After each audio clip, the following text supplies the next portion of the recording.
Good morning, everyone. Morning. Praise God for this wonderful day. Patingin mo muna yung katabi mo. Yan. Yung mga kausap mong gamamaya yan. Tamang katabi ba yung nasa iyo ngayon? Okay. So magiging makulit ka sa kanya, magiging makulit siya sa iyo. Yan. Okay?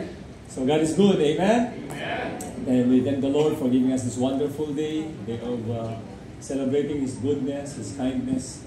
Never miss Sunday, because Sunday is the first day of the week, and it's good for us to start our week with celebration. Even your day, it's time you wake up, start your day with celebration. Huwag mo simulan ang araw mo na malungkot. Huwag mo simulan ang araw mo nag-iisip ng problema, na-stress sa gagawin. Start your day with celebration. Pagkagising sa umaga, celebrate Jesus. Right? Sabi ko ako yung nagiging practice ko, pagkagising sa umaga, mag-play ako ng mga joyful songs.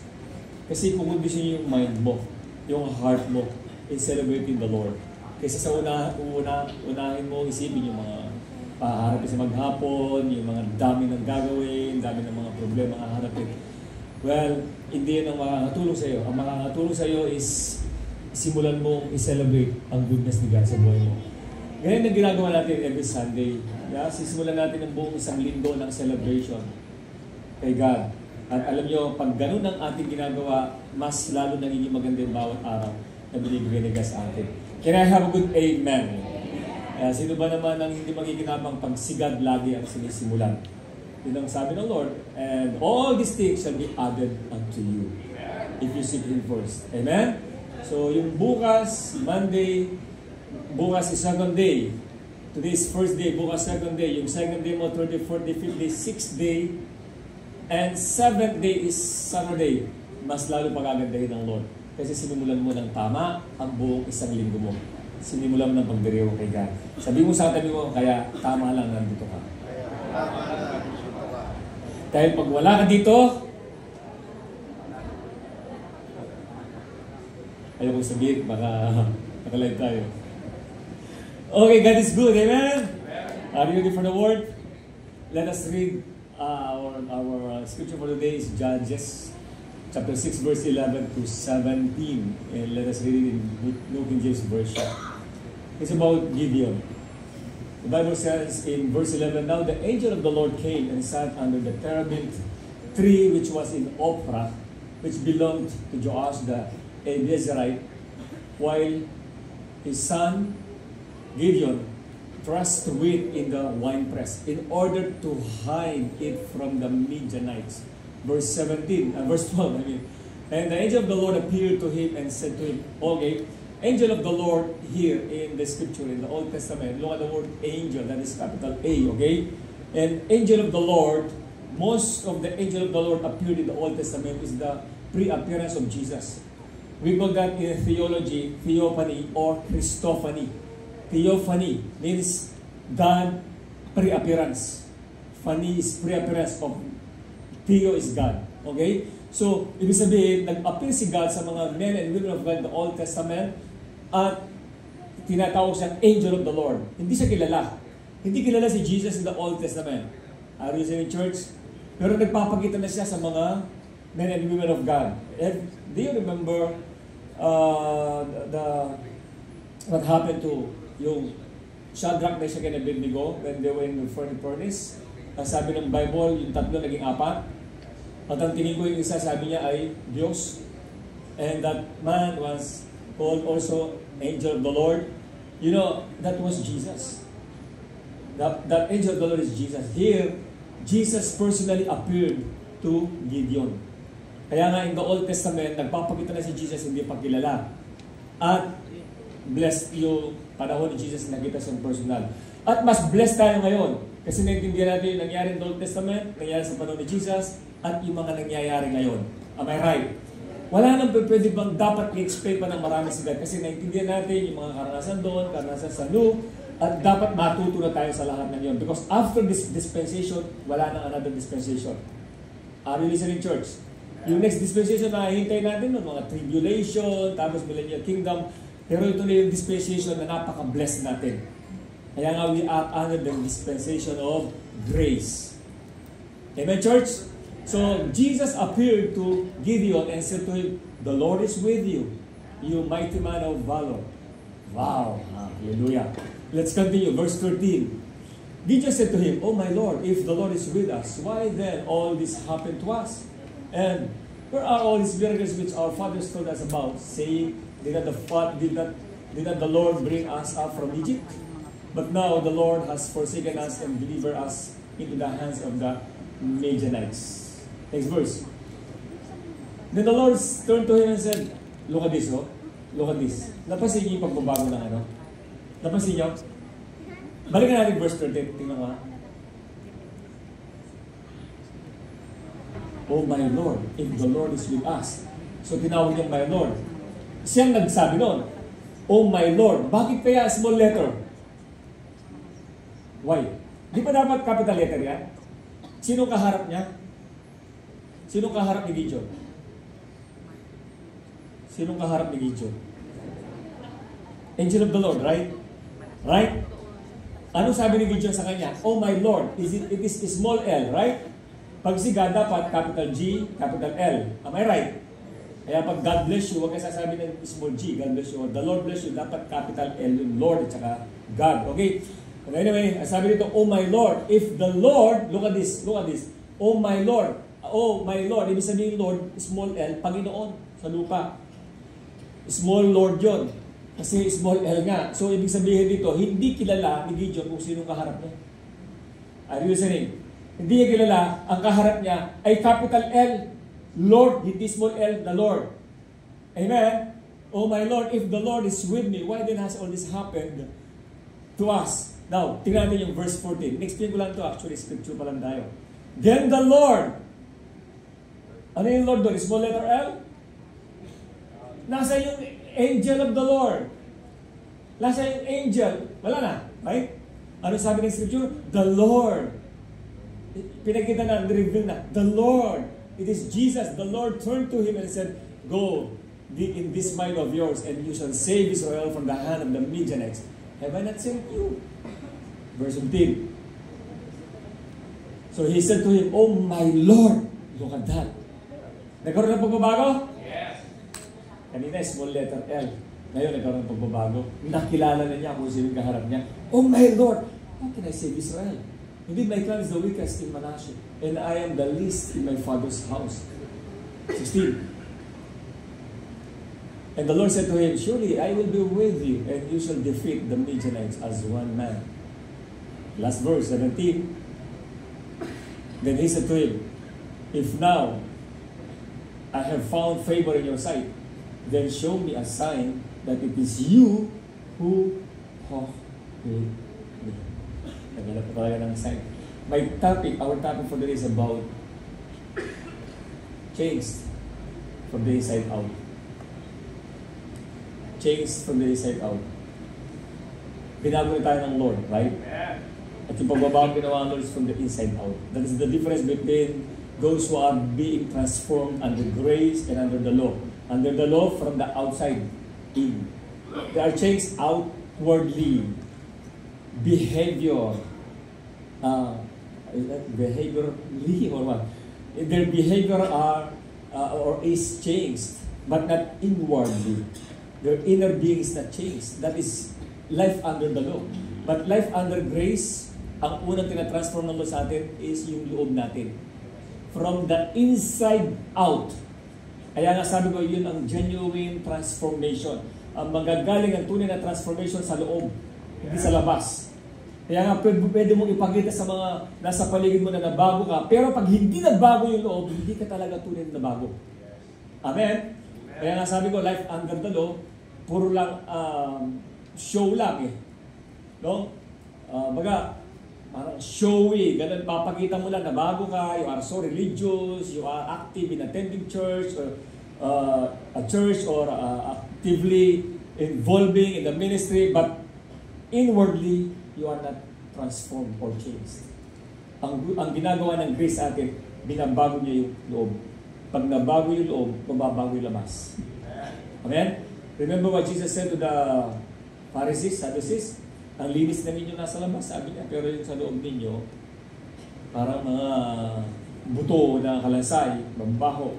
So, Alam ni Jesus kasi yung mga sinasabi yung sumusunod sa law, outwardly lang yun, yung pagbabago. Pero nasa grace, kahit tahimik yan, pinabago talaga ng biyaya ng Lord. Nasa biyaya. Tingnan mo ang katabi mo. Sabihin mo sa Kanya.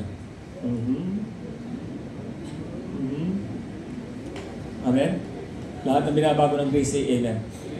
Romans chapter 12 verse 2 says, ang sabi dito, and do not be conformed to this world, but be transformed by the renewing of your mind. Sabi mo, renewing of mind. Renewing of mind, that you may prove what is that good and acceptable and perfect will of God. Malalaman mo yung good, acceptable, and perfect will ng Diyos sa'yo kapag ang isip mo'y na-renew. Nababago o nabago ang isip natin. Yun ang unang babaguhin ng Lord sa'yo, ang pag-iisip mo. The first preaching of Jesus, you know what? It is in Matthew chapter 4 verse 17. Jesus said, repent, for the kingdom of God is at hand. That was the first preaching of Jesus. The first word that came out from the mouth of Jesus. Repent. Anong ibig sabihin ng repent? In Greek is metanoia. Metanoia means change of mind. Yun ang word, yung first word na sinabi niya, repent. Change your mind. Sa other translation, change the way you think. Kaya nga sabi ko, kahit gaano ka katagal sa church, kahit gaano ka involved sa church, pag hindi na bago yung pag-iisip mo, hindi ka pa rin nabago. Pag sinabi pag-iisip, kasama yung inward dyan. Are you listening, church? Kaya nga sabi dito, be ye transformed. Be ye transformed. Be ye changed.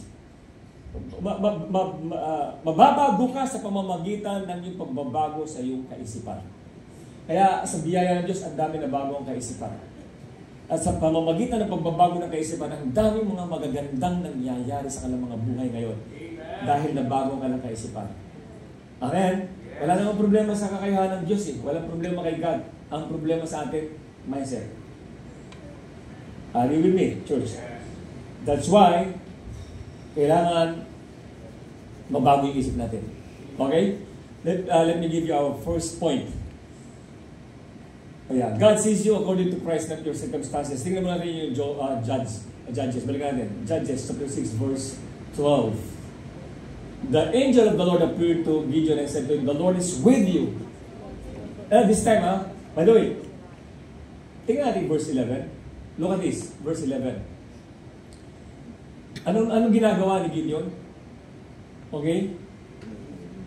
Sabi ito sa last part, in order to hide it from the Midianites. He was hiding, right?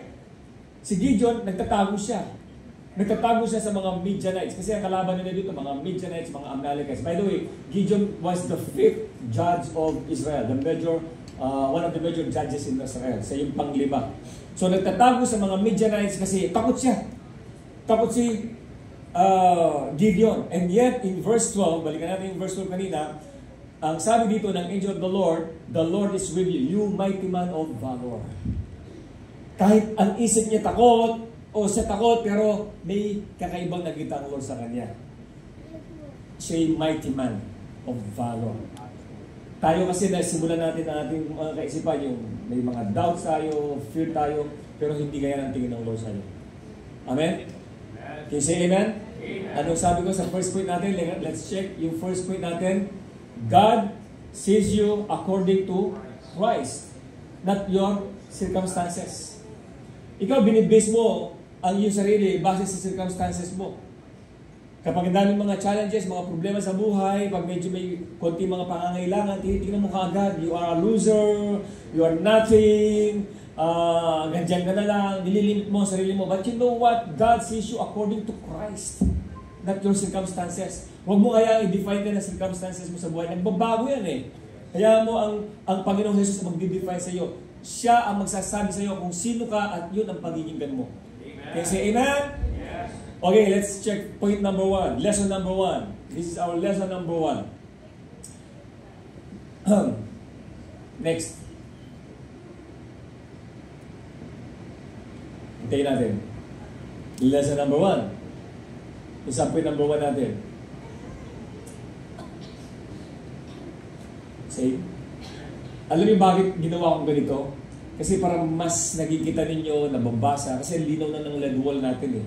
No? Kaya may mga pointers tayo gusto kong makita natin at mapicturean din ninyo at least na-meditate nyo pag sa bahay. Okay? Multimedia, lesson number 1. Let's check it. Are you ready?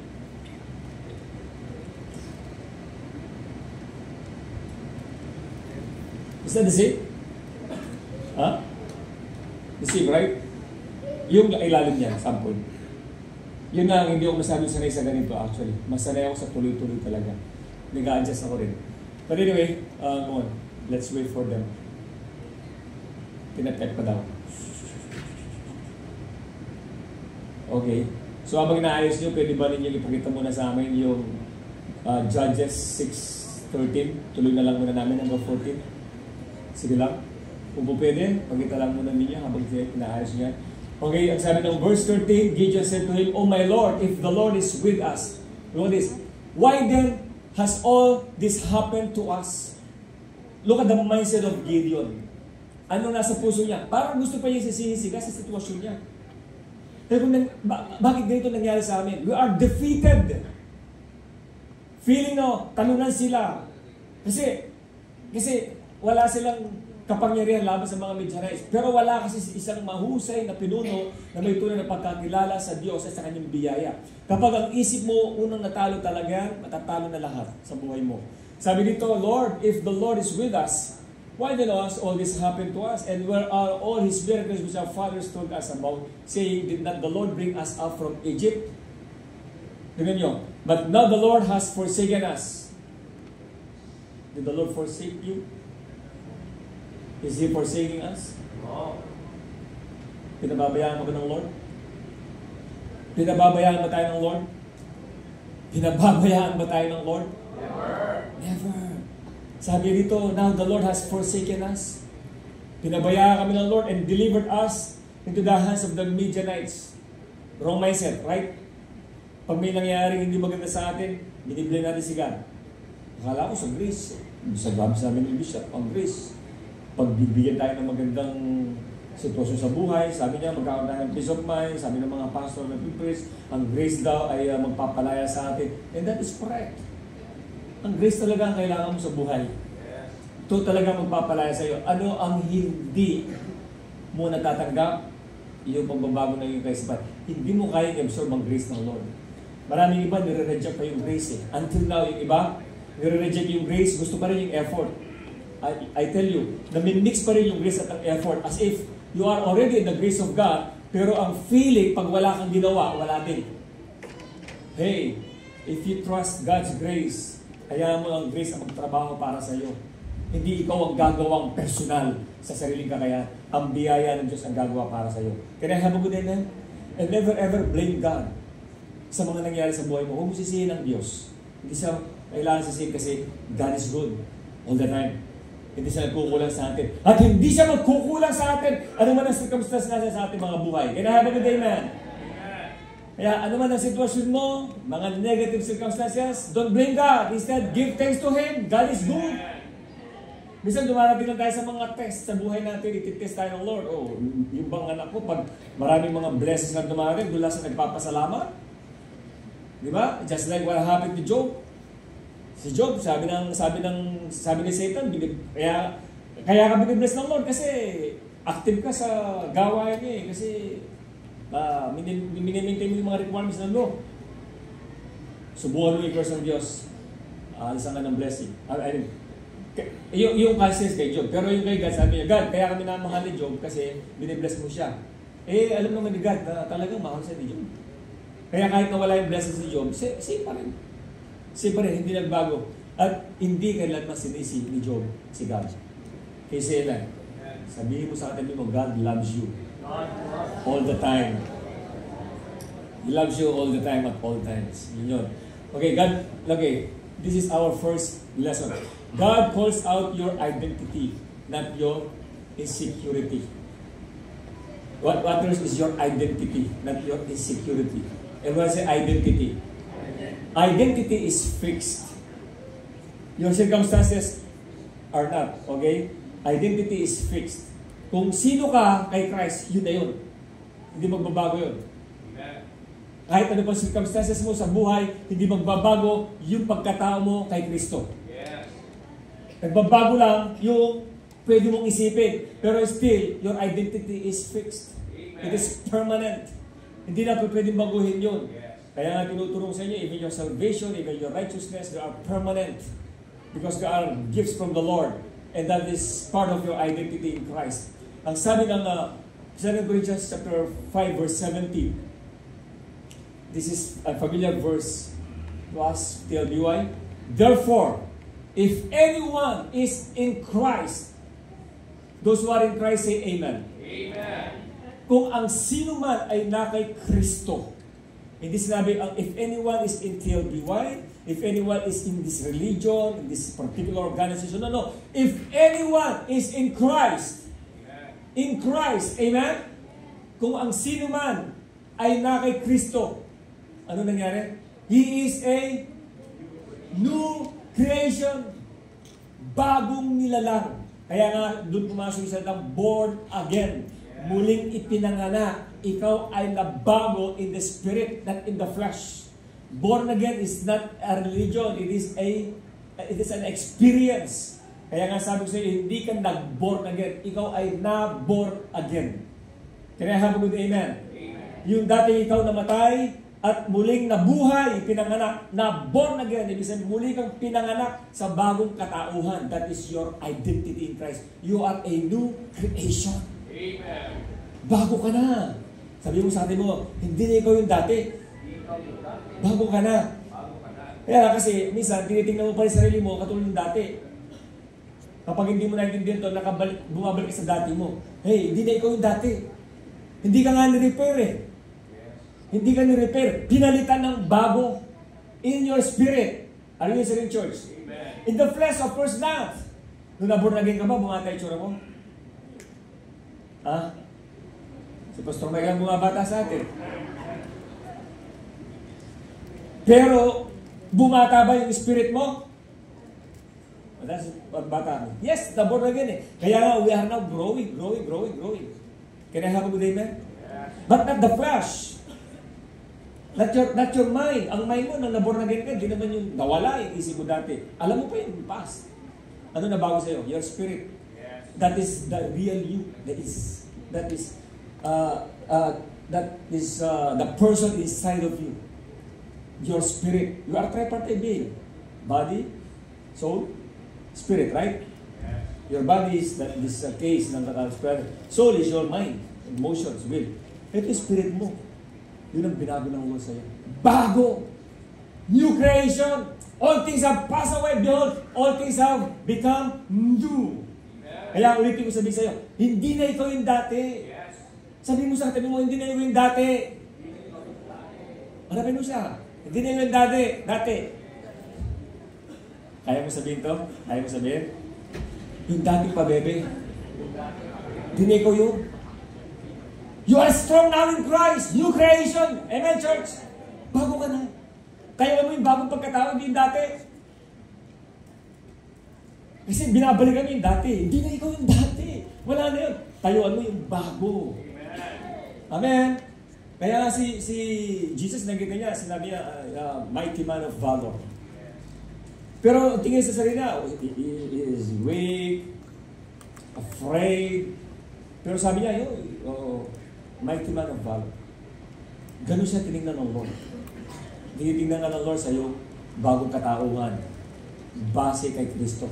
Hindi base sa sarili mo, as sa circumstances o pinagdadaanan mo sa buhay. Isa kang bagong nilalang. Kawakis ni Jesus. Amen. Manifest it. You are a new creation. Kaya nga sa atin nasa grace, hindi mo naman kailangan pilitin pa ang sarili mo na maging new creation ka. I-manifest mo lang, ipamuhay mo lang. Are you with me? Kaya nga, ang pagbabago hindi gawa ng tao, hindi mo gawa ng grace ng Lord eh.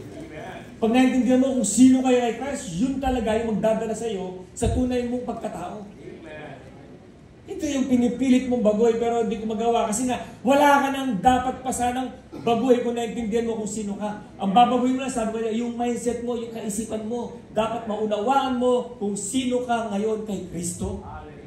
Hindi dahil sa iyong pagsusumikap, kundi dahil kay Kristo na namatay sa cross para sa iyo. Amen, church? You are a new creation in Christ Jesus. Lesson number 2. Our lesson number 2. God sees you through the finished work of Jesus. Colossians chapter 1 verse 22, New Century Version, it says here, but now God has made you His friends.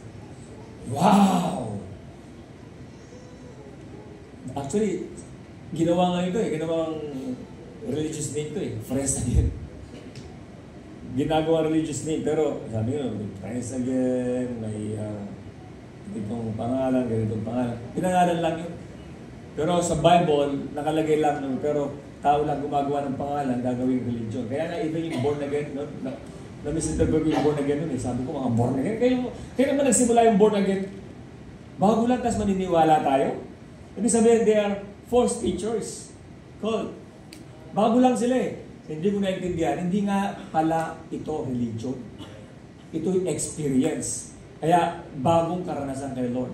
So, ito may sa mga ginagamit sa mga religious group. Anyway, sabi dito, now God has made you His friends again. Why? Because before we were God's enemies.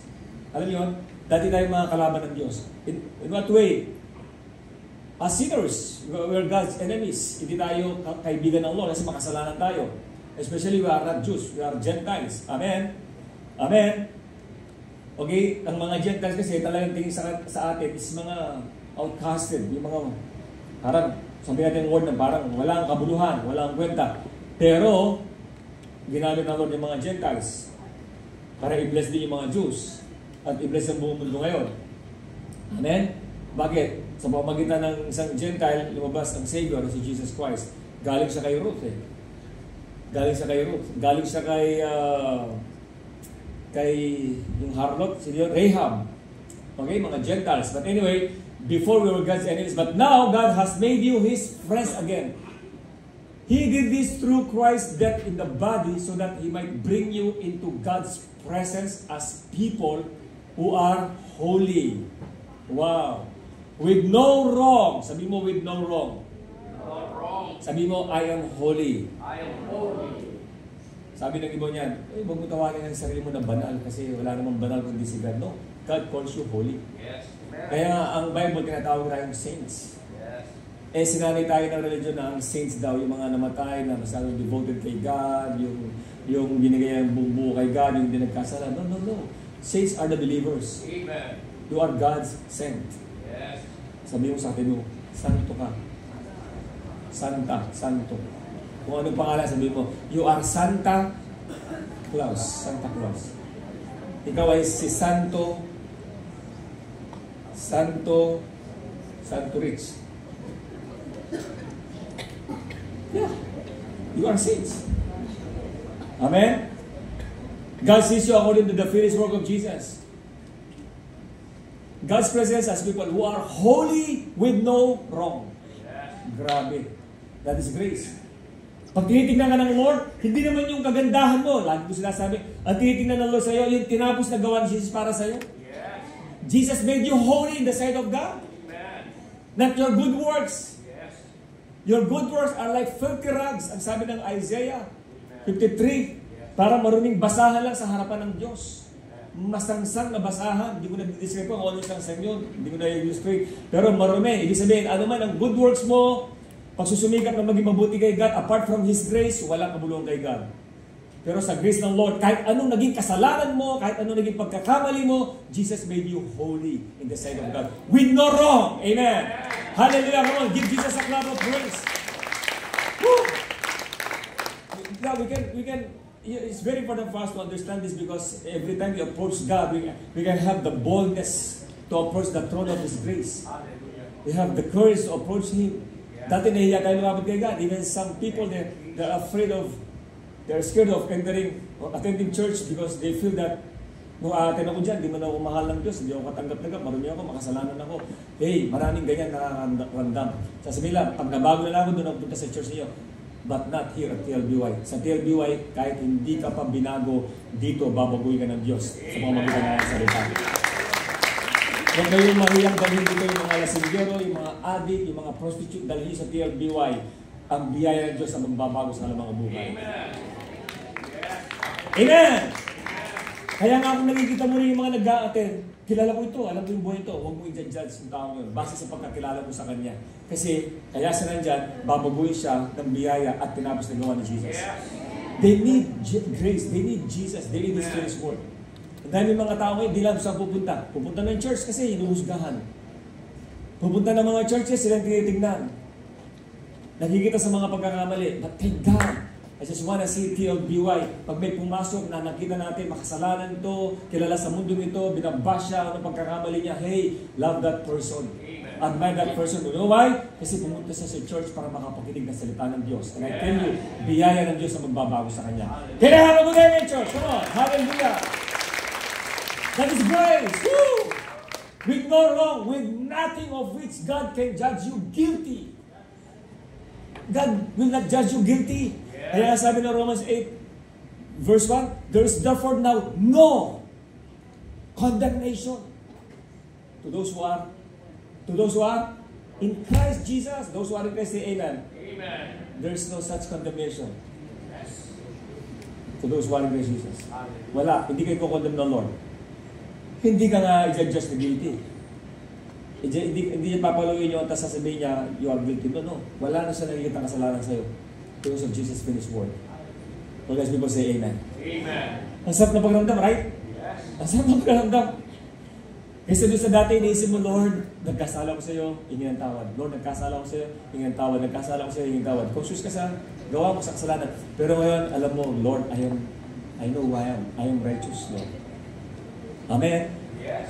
I'm righteous, Lord. Yes, I made mistakes, or I still make mistakes, but Lord, I know I am righteous. I'm not guilty, I'm not condemned. Kasi hindi ka rin kinokondemn ng Lord. Hindi siya naglalagay ng guilt sa puso mo. Ang Holy Spirit, hindi ka lalagay ng guilt sa puso. Can I have a good amen? Ang Holy Spirit, tuturuan ka niya na i-confess mo mula sa bibig mo, galing sa iyong puso, kung sino ka. Yun ang 2 Corinthians 5:21, I am the righteousness of God in Christ Jesus. Yun ang trabaho ng Holy Spirit. I-remind ka niya sa righteousness mo kay Christ. It is also in the book of John chapter 6. Can I have a good amen, church? That is the work of God through His grace. Woo! Hallelujah. Next lesson. You don't need to feel mighty to be mighty. You don't need to feel blessed to be blessed. You don't need to feel righteous to be righteous. You are already mighty. You are already blessed. You are already. Everybody say already. Ready. Hindi ka pala papunta doon. Nandun ka na. Yes. Amen. Amen. Hindi yung papunta ka pa lang, kukunin mo pa lang, nasa iyo na. Because you already have Jesus. Yes. Are you listening, church? Amen. Let's check our verse. Zechariah 4:6, he answered and said to me, this is the word of the Lord to Zerubbabel. Sabi ng Lord, not by might, nor by power, but by my Spirit, says the Lord. Lahat na nasa kanyang Spirit ng Diyos, magsabi ng Amen. Amen. Sabi mo sa katabi mo, you are a winner. You are a winner. You are not a loser. Amen. Sa mga young people, minsan may mga basher ka sa you are a loser, man, loser. Yeah. No, I am a winner in Christ. Greatly blessed, deeply loved by Jesus. Yes. Can I have a good amen? Amen. Kaya kung magiginig ka sa mga nasa paligid mo, madantaon ka eh. Kung magiginig ka sa mga circumstances mo, madantaon ka. Kaya ang kagandahan ng grace ng Lord, pinupuno tayo ng biyaya ng Lord kasi inaalis na ng Lord yung ating kaisipan na makinig kung saan. Makikinig lang tayo kay God. Kung ano sinabi sa'yo, yun ka na. Period. Amen. You are who God says you are. When God says you are mighty, you are mighty. When God says you are blessed, you are blessed. You are strong, you are strong. Can I have a good amen? When the Bible says you are healed, you are healed. Hallelujah. When the Bible says you are healthy, you are healthy. Woo! Hindi yung tao, hindi yung circumstances ang mag-determine ang sitwasyon mo. God has the final say. Amen? That's the final say. Kaya minsan, may mga karamdaman tayo, natatakot tayo sa karamdaman, lalo lalala yung sitwasyon mo. Huwag ka matakot. Yung iba nga, wala naman sakit eh. Bigla mababalita mo na wala na. Am I right? Yes. God has the final say. Enjoy mo ang buhay na binigay sa'yo. Ano man ang sitwasyon mo, enjoy it, love it, Yes. and declare, I am who God said I am. I am healed. I am blessed. I am healthy. I have good long life in Jesus' name. Amen. I have prosperity, I have success. I-declare mo lagi. Kaysa naman, pagdadala ka sa sitwasyon mo. Okay? Hindi ikaw yun. Not by might nor by power, said the Lord, but by my Spirit. Okay, so we say amen. Amen. Let's have a declaration. Let us declare it. All of us. Declare it. Everybody, 1, 2, 3, begin. I am who God says I am. I may feel weak, but in Christ, amen. Ulitin natin yung huli. In Christ, I am strong. And lahat ng pinagpalaan Diyos ay amen. Ano ang palapalan sa Lord? You are strong. Sabi sa atin mo, you are strong. Huwag mong isuko ang laban. Hey, Gideon, you are strong. Huwag mo tingnan sa sarili mo, weak ka. No, you are strong. Ang tinitingnan si Gideon, from the weak land sila. No, you are strong. Tinitingnan nga ng Lord na strong ka. You are favored. You are chosen. Yun ang pinili ng Diyos dito sa amen. Hindi mo na ako pinili kasi hindi mo na nag-preach katulad ng bishop. Hindi naman kasi ako pastor. No. Hindi kailangan maging pastor, maging bishop o ano man. Hindi mo kailangan ng title ng mundo para masabi mong pinili ka ng Lord. The mere fact na nandito ka, pinili ka ng Lord. Yes. Sabi mo sa atin mo, pinili ka ng Lord. Hindi ng tao. Kasi kung ang tao pumili sa'yo, hindi ka magtatagal. Yes. Hindi ikaw ang pumili kay God. Sabi ng Bible, you have not chosen me, but I have chosen you. Sabi ng Lord. Hindi ikaw ang pumili kay God. You know that? Siya ang pumili sa'yo. Nakita niya yung mga panahon kung saan ka, doon kanya kinuha. Siya ang pumili sa'yo. Hindi ikaw ang pumili sa kanya. You are chosen by God. Lahat na naniniwala, pinili sa Diyos, sabi ng Amen. Kaya nga sabi ko, mas established sa pananampalataya yung alam niya siya'y pinili ng Diyos. Bakit? Sa mga panahong may mga darating na sitwasyon sa buhay niya na hindi na maintindihan, at makakarinig pa siya ng mga negative words sa mga nakapaligid sa kanya, mga discouragement. Alam mo, ito nakita ko sa sarili ko personally.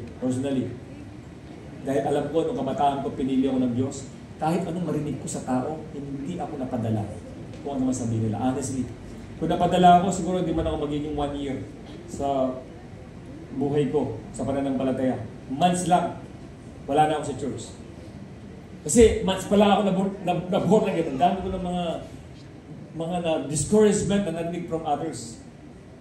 Yung word na sinasabi nakaka-stumble o whatever na nakaka-discourage. Ang dami nakita. Ang dami narinig. Alam mo, pinanindigan ko, tinayuan ko, hindi ko ang pumili sa akin. Hindi mo ikaw tumawag sa akin eh. Ang pumili sa akin, ang tumawag sa akin ay si God. It is between me and the Lord. Kahit anong sabihin mo lamang sa akin, kahit hindi ka maniwala sa akin, kahit anong tingin mo sa akin, I don't care. Ang mahalaga, alam ko, pinili ako ng Diyos. Tinawag ako ng Diyos for His glory. Amen. You say amen. Kasi kung hindi mo naintindihan yun, madadala ka sa sasabihin ng iba. Ang very weak ang foundation mo. Hindi siyang pumili sa iyo.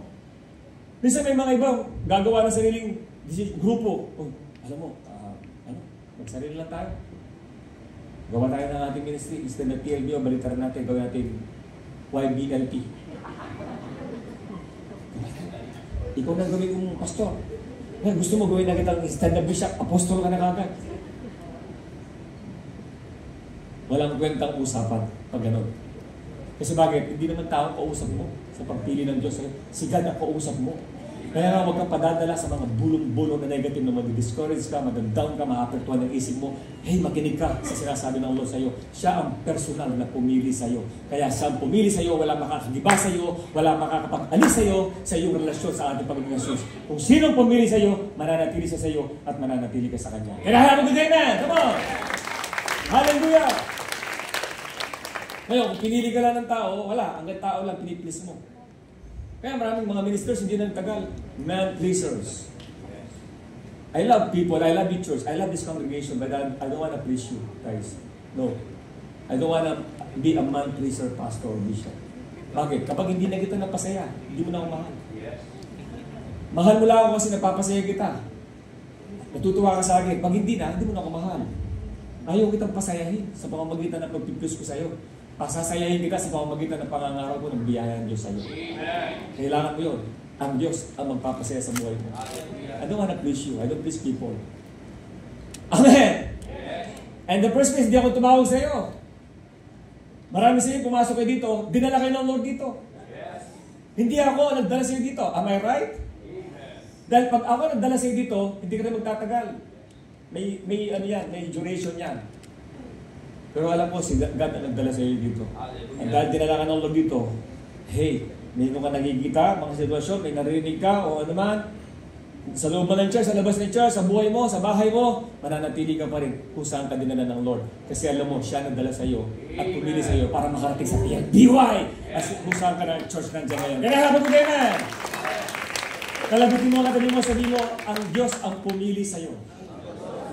That's why you are strong. You are favored. Hallelujah. Woo! Everybody say, whoo!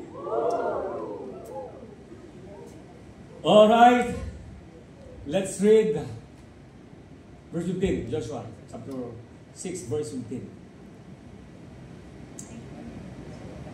Scripture tayo, guys. Joshua, nakaaris na ba yun? Hindi ako gumawa ng PowerPoint eh. Hayaan ko muna sila yung kakay. Just go with the scripture. 15 and 16.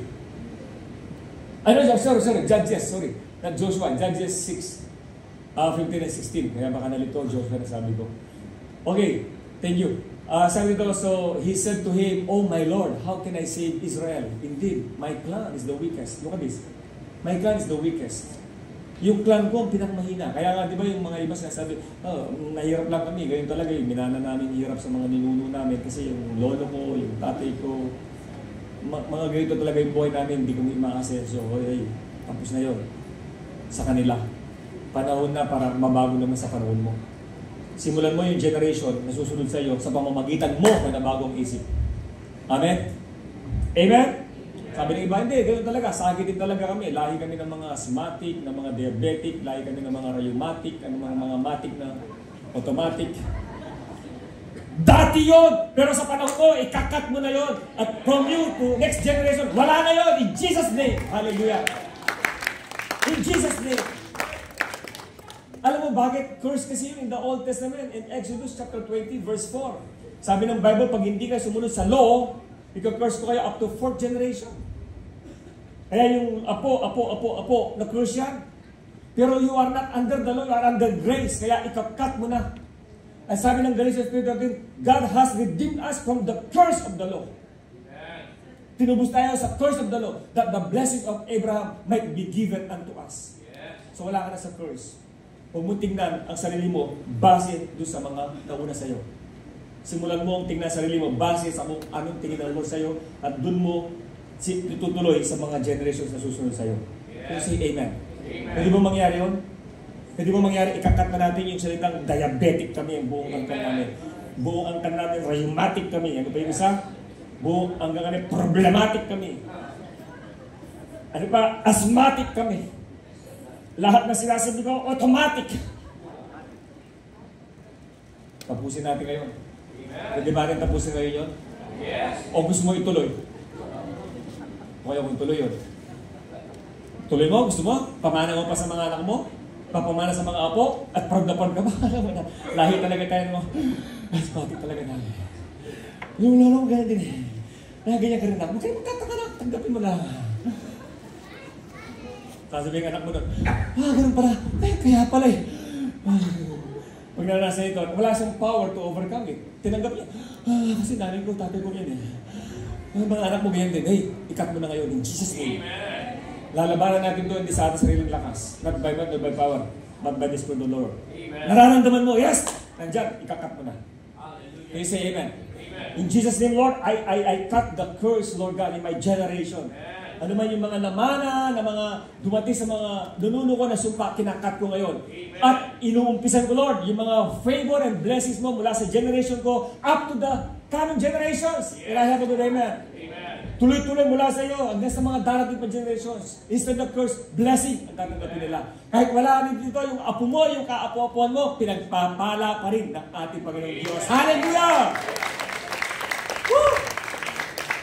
Kaya sabi ko sa inyo, yung magiging defeated mo, alisin mo yun. Yes.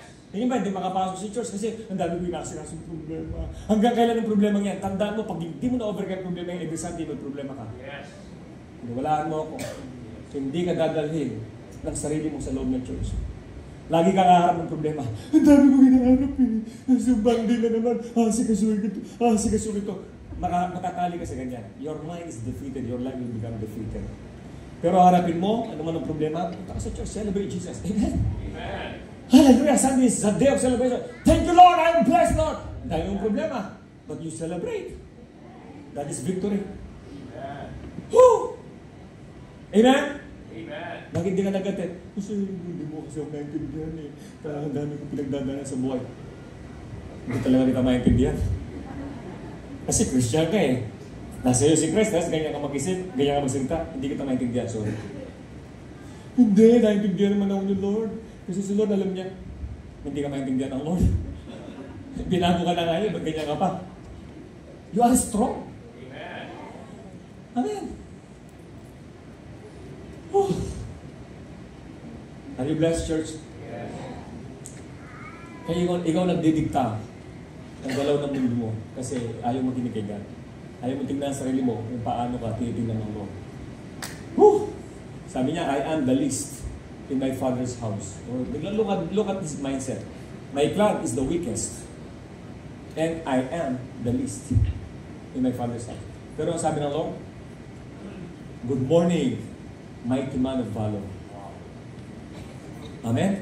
Amen. Ang hina, ang rupok ng tingin mo sa sarili mo. Pero hindi ganyan ang tingin ng Lord sa iyo. Yes. You are strong. Amen. You are powerful. Hallelujah. Ganyan mag-iiting ang sarili mo. Kung may problema, hindi ko talaga. Kaya mo? Kaya mo? Actually, sa totoo lang, kung may problema kayo na nandito ngayon, hindi ko alam. Lahat naman may problema. Pero sasabihin ko sa iyo, ay na-assume ko sa iyo, may mga tao mas malalim pa dyan ang problema niya. Pero kinakaya niya. Yung iba nga, wala man sa grace. Yung iba nga, wala man sa Lord, pero kinakaya. How much more ikaw na nasa biyaya ng Diyos? Ang church, hallelujah. God, hallelujah! Most of the time, it's just a kind of test. Amen. Ang tayo tatayo sa mga gitna ng problema, mananatili tayo sa biyaya ng Lord. Whew! God is good, amen? Let's check our number 2. Number 2 pa lang tayo, 3 points siya. Right believing breaks the cycle of fear and doubt. Yung takot, yung doubt sa isip mo, aalisin ng right believing. Yes. Saan nakuha yung right believing? From the right message. From hearing the right message. Ano yung right message? Jesus. His grace. His finished work. That is the right message. Kaya nga, kapalag tayo eh. Napapakinggan natin yung right message sa TLB. Amen. Hallelujah. Ewan ko ba? I don't know, pero dapat nasabik tayo. Yes. Ang napatanggap nating right message dito, yun ang magbabago sa atin, magkakaroon ng right believing. Hallelujah. For you to have right living. Pero di ko alam, kinakain ba natin ng message? Alam mo, hindi lahat ng pagkain kailangan ng katawan. Amen? Maraming pagkain na masasarap, kainin mo. Sige, pwede mong kainin. Pero ano magiging result kaya sa'yo bukas? Hindi maganda naging maganda sa health mo. O ay, nasa grace naman tayo, Bishop. Sabi niya, pag nasa grace, kainin mo lahat. Pinagpana ng Lord, ay, hindi mo sinasabing kainin mo lahat. At hindi mo sinasabing pag busog ka, gusto mo pa. Minto ka na, busog ka na eh. Ang ibig sabihin, tingnan mo yung tamang pagkain para sa'yo. Amen? Amen. Tanda ko naman tayo sa pagkain. Hindi lahat, dahil sa buffet ka, gusto mo tikman mo lahat. Sayang yung binayad ko eh, nagbayad ako dito, 1,000. Kapit lahat, kakainin ko. Sige. Kaya kung ganyan naman sa mo, huwag ka na pumunta sa buffet. Punta nga lang sa mga a la carte na lang. Pili ka ng mga, ito lang gusto ko. Hindi lahat kakainin. Amen? Yes. Ano sasabihin sa bahay namin? Siyempre, hindi naman dadalhin yun. Ang dami pagkain, okay, stop. Kasi may mga pagkain doon, hindi naman namin kinakain talaga. Hindi lahat na nasa bahay namin binigay, yung mga pinadala, etc. Kahit hindi ko kakain to. Kasi alam ko hindi kailangan ng katawan. Pag hindi kailangan, huwag kainin. Kinahabog din, amen. Kaya say amen. Hindi yung kain ka ng kain. Hindi, sayang eh. Ako, mahilig ako talaga sa sayang. Alam mo pa, pag kumain kami, nakita ko yung tira ng mga kasama ko. Sayang yun eh. Hindi yung nag-ubos na. Ayaw ko talaga may sayang, nagtitira.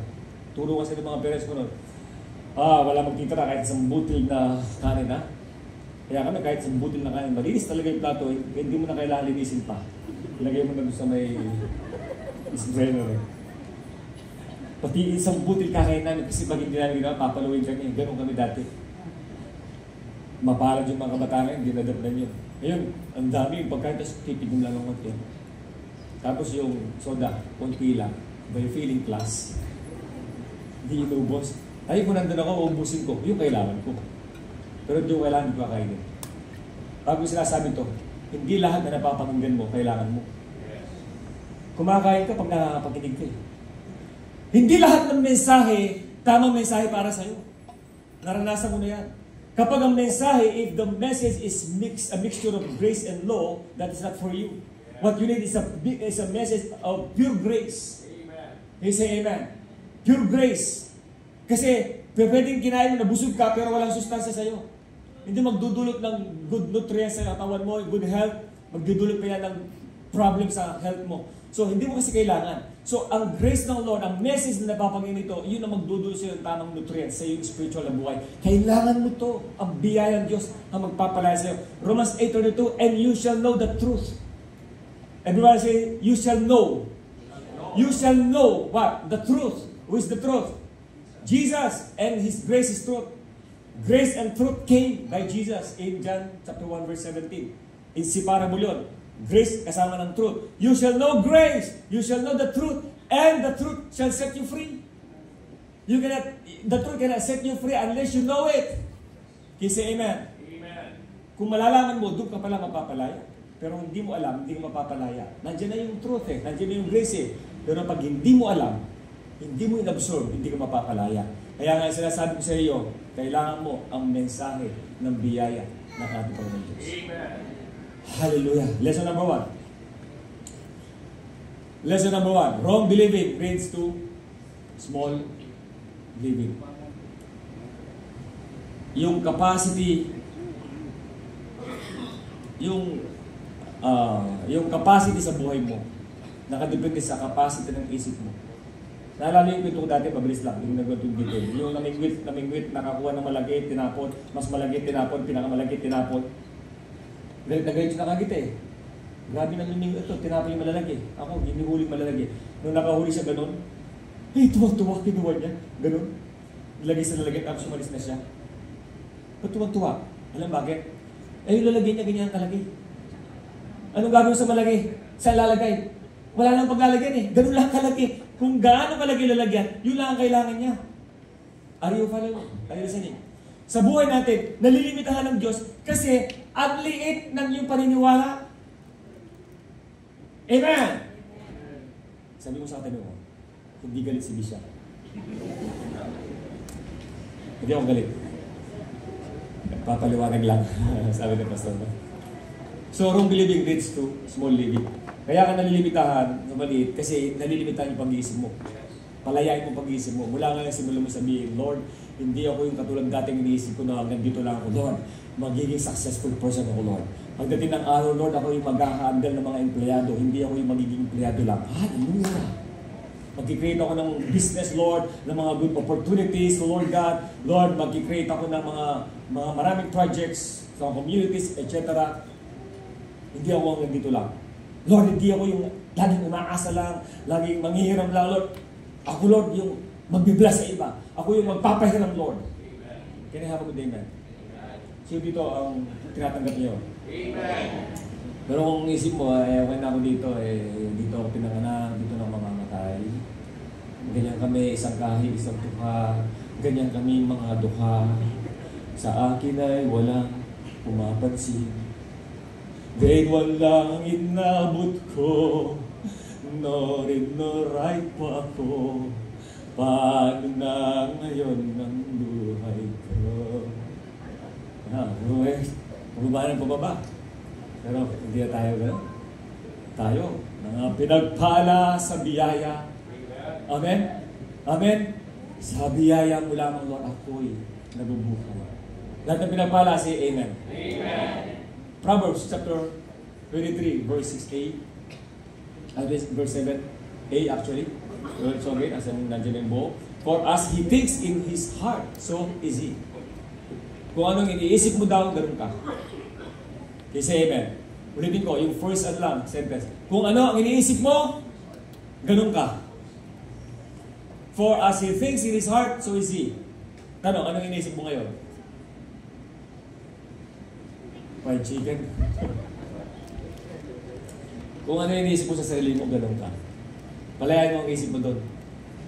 Kasi Amen. Amen. Isa kang pinagpala ng Lord. Yes. Sabi ko nga sa'yo, kung alam mo lang kung sino ka, kung ano yung plano ng Diyos sa'yo, na yung palang excited ka nang tumalong kay God. Amen. Kung alam mo lang yung future mo.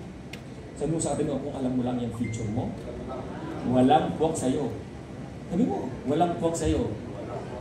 Ang simangot. Kaya lang, nadadala ka. Hindi, ganito lang talaga kami kasi nakagis ng kaibigan kami. Just like Gideon, afraid. Hindi ka ganyan. Ang ganda ng future mo eh. Sabi ng Lord, I know the plans I have for you, says the Lord. My plan for you is not to harm you, but to give you hope and future. Yes. Can you say Amen? Amen. For even before the foundation of the world, I knew you, sabi ng Lord. Ganda ng plano ng Lord sa'yo. Hindi yan naka-define doon sa mga pinagdadaanan sa buhay. Doon sa pinlano ng Diyos sa iyo, hindi ka pa naipapanganak. Hindi ka aksidente pinanganak. May plano ng Diyos sa iyo. Amen. Kalabitin mo ang katabi mo, sabi mo, hindi ka aksidente pinanganak. Pag ikaw, inisip mo walang plano ng Diyos sa iyo, walang kwentang buhay. May plano ng Diyos sa iyo. Kaya nga dito eh. Amen! Amen. Hallelujah! So palayan mo ang isip mo sa mga maling akala, maling feelings natin. Number 2, lesson number 2. Next. Number 2, grace give you boldness, not fear. Bibigyan ka ng biyaya ng boldness, hindi ng fear. 2 Timothy 1:7, basahin lang natin ito. God has not given us a spirit of fear, but of power, and of love, and of sound mind. So, binalaya tayo ng Lord sa espiritu ng takot. Okay, say Amen. Amen. Hallelujah. Minsan may mga nag-create ng fear sa isip natin. Okay, overcome it with God's grace. Hallelujah. Number 3, lesson number 3. You must believe what God says about you. Believe what God says about you. Meron tayong babasahin dito in Numbers. Let's check. Ito yung nangyari sa panahon ng mga Israelites. When they were in the wilderness, ang mga Israelites hindi nakapasok sa promised land, hindi nakita yung magandang land na pinipare ni God. Why? Sabi dito, ito ang mindset nila. We saw giants! The descendants of Anak, Anak, came from the giants! Sino yung mga tinatawag na mga Anakites dito, o Anakites, mga giants. Sinasabi nila, katulad ni Goliath, mga 9 feet tall. Yung height nila, 9 feet. Okay? Sabi ng mga Israelites, mga papasukin namin lugar, puro mga higante nandun. And we were like grasshoppers in our own sight. And so we were in their sight. Sila ang naglagay ng limitations. Sa isip pa lang, talo na. Kaya wala ni isa sa kanila nakapasok sa promised land. Except Joshua and Caleb. Even Moses himself wasn't able to enter the promised land. Nadala siya sa kaisipan ng mga members niya. They were about 2 million actually in the wilderness according to the Bible scholars. 2 million. Dami. Congregation ni Moses. Pero yung mindset nila, yung 2 million, daw lahat nakapasok sa promised land. Hindi ko magtataka, kahit ang dami nakikinig ng grace, 2 lang makakakuha. Ibig sabihin, hindi lahat nakukuha eh. Are you listening? Are you listening, church? Pwedeng nakinig ka lang, ay, ang ganda ng preaching ng bishop, no? Ano kasi preaching niya? Oo, nakalimutan ko eh. Basta alam ko maganda. Masaya. Nakakayak. Hey, nakuha mo ba ang grace ng Lord? Nakuha mo ba ang grace ng Lord? Sila, hindi nila naintindihan ang grace ng Lord. Lahat na-receive nila, grace. Kumakain sila by God's grace. Pinakain sila ng quail, binibigay sila ng mana. Ang sarap ng mga pagkain. Alam mo yung quail, yung pugo, siya yung pinakamasustansya daw na ibon sa buong mundo. Ewan ko, sabi lang nabasa ko. Eh yung mana, that is from heaven. Ang Diyos mismo nagluto. Hindi na na-appreciate. Masustansya pala yung quail. Sa protein. Protein. Okay? So hindi nila na-appreciate. Nagko-complain pa sila. At ngayon, i-guide na sila ng Lord through His grace sa promise land. Pero nakita nila, giants. Hindi, nakita mo giants. Nakita mo problema. Laki ng problema mo. Hey, pag ganyan ka mag-isip, talo ka na. Ang laki ng problema ko, sabi niya ganyan. Nakita mo problema. Tumingin ka sa likod ng problema mo. Ano nakikita mo? Yung laki ng Diyos mo. Mas malaki ang Diyos mo kaysa problema mo. Kaysa amen. Nakita mo yung laki ng pangangailangan? Mas malaki ang provision ng Lord kaysa pangangailangan mo. Kinahabang tayo ng church. So nakita nila, yung laki ng problema. Grasshoppers daw lang sila sa harapan nila. Talo na, wala nakapasok sa promise na. Anong nangyari? Nung pumasok sila sa promise na, wala mo silang ginawa. Ano sabi ng Bible? Umikot lang sila ng 7 times, nag-celebrate. Basahin nyo. In the book of Joshua, nag-celebrate lang sila. Anong nangyari? Bumagsak yung wall of Jericho. Nakapasok sa mga kalaban. Naging vulnerable yung kalaban, natalo sila. Wala man, nakalubig sa kanila. Alam din ng mga kalaban yun eh. Sa loob ng Canaan, sa lampas ng wall, ang tao doon, nandun si Rahab eh. Nanginginig sila sa tao, sabi nila, nandiyan sa labas ng mga Israelites. Naku, delikado tayo. Hindi dahil sa kanila. Dahil ang Diyos nila, balita ang Diyos nila eh. Nakatawid sila sa Red Sea. Nakatawid sila sa hinati yung dagat. Nabalitaan nila yon. Wala nananalo sa mga Israelita. Nanginginig sa takot yung mga nasa loob. Hindi lalam yung mga nasa labas. Na mga tinawag ng Lord by His grace. Nanginginig din sa takot. Grabe. Nanginginig sa takot. Nanginginig din. Tayuan mo kung sino ka. Kung tinayuan mo, tatayuan mo kung sino ka. Manginginig si Satan lamang sa iyo. Amen. Hindi siya magtatagumpay lamang sa iyo. Yes, pwede siyang gumawa. Pero hindi magtatagumpay. Iba yung nakagawa siya kaysa nagtagumpay siya. Amen. Amen? So, anong nangyari? Pagpasok ni Joshua and Caleb, here comes Joshua and Caleb, new generation. Joshua means Yeshua, Yahweh is my salvation, the picture of Jesus. Our generation, dinala yung followers niya, praise God, under grace. Napakahalaga talaga yung sinusundan mo, grace. Amen? Moses is a picture of law, amen? The law was given through Moses. But here comes Joshua, picture of grace. Sumunod yung mga followers niya. Walang fear, kasi nasa grace. Ang nangyari, bumagsak yung wall of Jericho, tinalo yung mga kalaban, nakapasok sa promised land. In-enjoy nila yung promised land. Alam mo, hindi sa kanilang sariling gawa. Sa biyaya lang ng Diyos. Siya ang nagpabagsak sa makapal na pader ng Jericho. Sa buhay mo, ang Diyos ang magpapabagsak sa mga makakapal na pader ng problema, ng mga pagsubok, ng mga circumstances na dinadaanan mo ngayon. Makikita mo tagumpay sa kanyang biyaya. Amen, church! Hallelujah! We have the same God. Na pinuri no, sinasamba, panahon natin ngayon. Amen. Woo! God is good. Last. Declare natin. Declaration. 1, 2, 3, begin. I believe I am righteous in Christ. Walk by faith, not fear. I think victorious thoughts because I have the mind. Lahat ng victorious say amen. Lahat ng victorious tumagin na malakas na woo! Hallelujah. Hindi yung sabi nyo, woo! Praise God, you are victorious. Pag ang asawa mo, nagiging talunan, dinadamay ka, sabi mo sa kanya, huwag mo damay, I am victorious. I am strong. Yung iba sila nawawala pag kay strong. I am strong. Kay strong ka man dyan. Kunwari lang. Tayo mo isa. Huwag kang pa-apekto sa asawa mong may wrong mindset. Ikaw mag-influence sa kanya. Amen? Amen? Si Abraham, nagawa siyang influence ni Sarah. Nag-create ng problem. Nagkaroon sila. Sa alipin, nag-create ng problem. Ikaw na mature sa grace, ang mag-influence sa partner mo hindi pa mature sa grace. Kaya kung may narinig ka sa partner mo na negative, something defeating words, huwag mo siyang pakinggan, i-influence mo siya, sabi mo, tayuan natin ang grace ng Lord. Yun ang partnership. Hindi yung, oo, no? Oo. Oo. Sumunod ka sa sinabi niya. Wala, nakuha ka. Are you listening, church? Lahat ng mag-asawa say amen. Kasi hindi naman lahat ng mag-asawa pareho understanding sa grace ng Lord. Meron talaga nag-mature, meron hindi. Kaya kung yung hindi nag-mature, siya mag-influence, delikado ka. Ikaw ang maglilid sa kanya, hindi siya maglilid sa iyo. Amen! Number 3, last.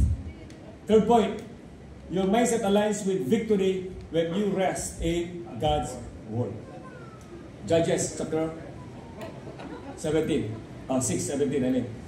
Sabi dito, and he said to him, if now I have found favor in your sight, then show me a sign that is, it is you who talk to me. Lord, show me a sign.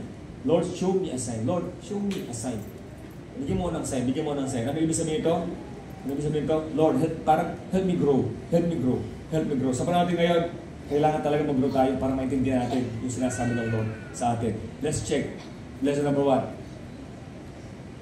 Rest is not passivity. Passivity, it's trust in God's voice. Yung sinasabi ko, hindi yung wala kang ginagawa. Rest is not a spirit of inactivity. Can you say amen? Amen. Hindi yung wala kang ginagawa. It is trust in God's words. Naniniwala ka ba sa salita ng Diyos? Kaya pag sinabing rest, ibig sabihin ng rest, maniwala ka lang sa sinabi ng Diyos. Huwag sa mga dikta ng paligid mo, ng sitwasyon mo, maniwala sa sinabi ng Diyos. Let's check this verse. Isaiah 30 verse 15, everybody, basahin natin, everybody, 1 to begin. Thus says the Lord God, the Holy One of Israel, in returning and rest you shall be saved. In quietness and confidence shall be your strength. But the problem, but you would not. Sa atin dito, no, we accept it. In returning and rest, you are saved. Amen? In quietness, in confidence, alam mo yung quietness and confidence? Yes, Lord, ang dami ko pinagdadaan sa buhay, Lord, pero I still listen to you, Lord. Amen. I am calm, Lord. Lord, ang daming mga boses sa paligid ko, but I am quiet, Lord, listening to you. And in your quietness, in your confidence, ano sabi ng Bible? Shall be your strength! Can you say amen? Lalo ka lumalakas kapag nakikinig ka sa Lord. Pinapalakas ka ng pakikinig mo sa Lord. Even right now, while you are listening to this message, lumalakas ka, pinapalakas ka ng Holy Spirit. Kaya habang ko din nga, kailangan mo yung Word. Hindi yung Word. Word. Kaya nga, lagi namin kayong encourage, read the Word, meditate the Word, listen to the Word. Word na kailangan mo. Pagbukas ng yung gadget, laptop pa yan, o cellphone, hindi mo na yung mga videos na walang kabuluhan. Unahin mo yung Word. Unahin mo yung Word. Kaya habang ko din, man. Woo! That's important. Okay, lesson. Let's check. Lesson number 2. The Word renews your mind day by day. Ang magbabago sa isip mo araw-araw, yung Word of God. Word of God. Ang Word of God, parang yan parang tubig sa baso yan. Parang tubig sa baso na madumi. Okay? Madumi-dumi sa baso. Hindi mo naman, pag binuhusan mo ng bagong tubig yan, hindi naman agad mawawala yung dumi sa loob. Amen? Habang binubuhusan mo ng bagong tubig, yung dumi sa loob ng baso, umaalis. At makikita mo eventually, malinis na yung laman ng baso. Am I right? Yung isip natin, hindi naman bigla na wala yung dating pag-isip. Nandiyan pa rin eh. Nandiyan pa rin yung mga pagkakamali, yung mga naging kasalanan natin, yung mga naging bandages sa isip natin dati. Nandiyan pa rin. Hindi naman nawala. Pero nakikinig ka ng Word of God, binabago ng Word of God ang kaisipan mo day by day. Lahat na binabago ng Lord ang kaisipan, say Amen. Well, let's check this scripture. Sabi ng Lord kay Joshua, Joshua, do not depart from your mouth. Let the book of the law, the scripture, not depart from your mouth, but you shall meditate it day and night, that you may observe to do according to all that is written in it. For then you will make your way successful, and then you will have what? You will have good success. Not just success, good success. May bad success, pero it's good success. Ano yung simula niya? Meditate the word day and night. It will give you good success. Amen. Last lesson. Matapos na tayo. When you rest in His promise, God brings victory. Do you believe that? Okay, last verse. Bigyan natin. Exodus 14. The Lord will fight for you, and you shall hold your peace. Kalabitin mo at tabi mo, sabi mo, the Lord will fight for you. Sabi mo, ito. Sabi mo, tapigin mo dito, dalawa. Okay, tatlo. 1, 2, 3. Chill ka lang. Bigyan mo ng konting magandang reaction. Sabi mo, chill lang. The Lord will fight for you. Amen! Pwede ba natin palakpakan sa Lord? Come on. Let us declare. Declare it. Yung declaration natin. Thank you, Jesus. Sabay-sabay tayo dito. Hallelujah. 1, 2, 3, begin. I rest in what God says, not in what I see. Ulitin natin yun. 1, 2, 3, begin. I rest. Hey, listen. Rest means trust. Okay? Rest is not passivity or not spirit of inactivity. Rest means trust. Trust in God's word. Trust in the Lord. Okay? So, I trust. I rest. Okay, 1, 2, 3, begin. I rest. 1, 2, 3, begin. I rest in what God says, not in what I see. I trust His voice over my doubts. My victory flows from grace. No, not effort. Do you believe that? Ang victory natin nasa grace ng Lord, hindi sa effort natin. Okay tayo lahat ay tumayo. Praise God. Thank you, Jesus. Palakpakan natin si Lord. Come on. God is good. Are you blessed, church? Come on, worship team. Let's sing the first worship song. All of us, let's declare this last declaration natin. Taas mo yung kamay. Basahin ninyo yan. Taas natin mga kamay. I-declare natin ito. Everyone, sabihin mo, I fix what ready, begin. I fix my eyes on Jesus, not my fears. I believe I am loved, righteous, and victorious in Christ. I renew my mind with His truth and walk in boldness, rest, and grace. Like Gideon, I rise up strong, not by efforts, but by the power of His word. I am changed from the inside out. They say amen. Hallelujah. Thank you, Lord.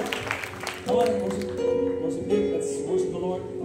Let's worship Jesus. Come on, Lord.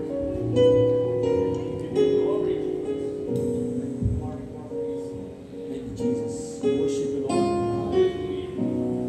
We glorify you, Lord Jesus. Hallelujah. I tried so hard to see it. Took me so long to believe it. That you choose someone like me to carry your victory. Perfection could never earn it. You give what we don't deserve it. You take the broken things and raise them to glory. Jesus. You are my champion. Giants fall when you stand undefeated. Every battle you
Amen? Lahat ng mga bagay na kung pwede magdala sa iyo sa pagbagsak, pag-discourage ng tao, pinagtagumpay lahat ni Jesus na sila sa cross. Kapatid, sa pamamagitan ni Jesus, nagtagumpay ka lang. Amen? We are more than conquerors in Christ. We say amen. Thank you, Lord Jesus.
Buhay mo kung anong gusto mong makita. I-declare mo ngayon. If you need healing, i-declare mo, I am healed. I am healed. Sabi ng Bible, let the weak say, I am strong. I-declare mo, come on. Kabaliktaran ng negative circumstance sa buhay mo, i-declare mo lahat ng positive. Come on. Come on, if you lack finances, i-declare mo, I am prosperous. Come on. Yes, come on. Lahat ng gusto makita. I have a strong family. I have a strong relationship. I have a strong marriage. Ano man makita mo? I have a successful business. I have a successful career. Come on. Kaya mga estudyante, mga young people nito, i-declare mo. Lahat ng gusto mo makita sa buhay mo, i-declare mo sa oras na ito. Mula sa iyong bibig. Galing sa iyong puso, i-declare mo. God honors your declaration. He honors your declaration sa oras na ito. Kaya huwag mong hayaan ma-defeat ang iyong kaisipan, ang iyong puso sa mga hindi magandang napakinggan mo, nararanasan mo, i-declare mo sa oras na ito. Yung freedom ng Lord, ng biyaya ng Diyos, ang mararanasan mo sa oras na ito na magpapalaya sa iyo. Hallelujah! Because we are victorious in Jesus. Amen! Nakonquer na niya lahat sa cross para sa atin. Hallelujah! That's why the Bible says we are now seated at the right hand of Jesus. Sitting at the right hand of Jesus means resting. Because He already finished the work for us. Keep declaring. Keep declaring. Hallelujah. Thank you, Lord.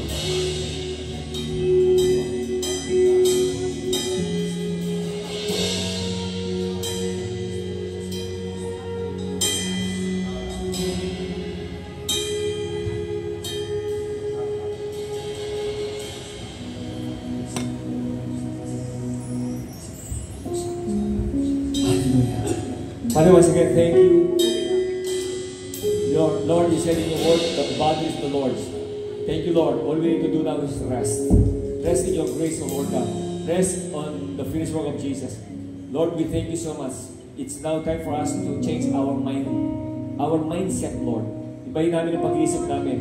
Hindi na kami yung dati. Kami mga bagong nilikha na kawangis ni Kristo. Kaya, Lord, hayaan mo sa bawat sasabihin namin, sa bawat lalakarin namin, Lord, sa mga decision namin, in line with your word, with the truth and with your grace, O Lord God.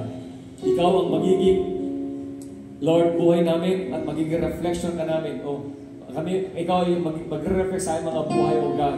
Makikita ang iyong biyaya sa aming mga galaw, sa aming mga sinasabi, Lord God. araw-araw at maging sa manifestation dito sa aming mga buhay. In the name of Jesus, Lord, salamat po, pinagpala mo bawat sila dito. They are strong, they are favored, they are chosen, they are blessed, O Lord God. They are successful, they are prosperous, healthy, Lord God. In Jesus' name, we give all glory and honor to you, Lord. All God's people said, Amen! Hallelujah!